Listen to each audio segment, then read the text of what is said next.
আসসালামু আলাইকুম। আমার হাতে একটা সুন্দর গৌরমতি আম। আমটা গাছ পাকা, এখনই আমার ভাই আমাকে দিয়ে গেল আম পাড়তে পারতে।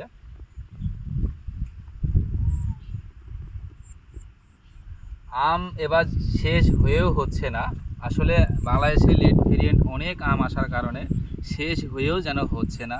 এটা গৌরমতি আম, এরপরে আবার কাটিমন আম আসবে আরও হয়তো 8 থেকে 10 দিন পরে। সো অনেক দিন, দীর্ঘদিন আপনারা কিন্তু আম খেতে পারবেন। গাছ পাকা গৌরমতি আমি একটু টাইট, তবু আমি একটু খেয়ে দেখি। মাশাআল্লাহ,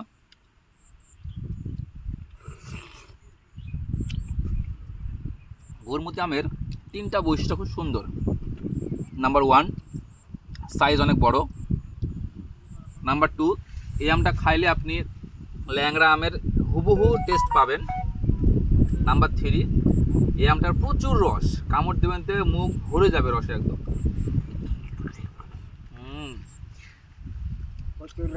রস পড়তেছে। আমাদের চাচা পাহাড়দার, উনিও বলতেছে অনেক রস। জায়গাটা একদম বিলের মধ্যে। চাচা এখানে পাহারাদার, চাচা কিন্তু এখানেই থাকে।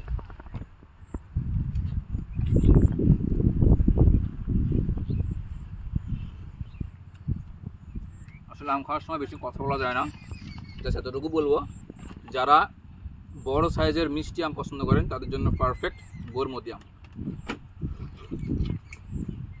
আমি আমটা মজা করে খাই, আপনারা খাবেন ইনশাআল্লাহ 2-1 দিন পরে। তো ভালো থাকবেন সবাই। আসসালামু আলাইকুম।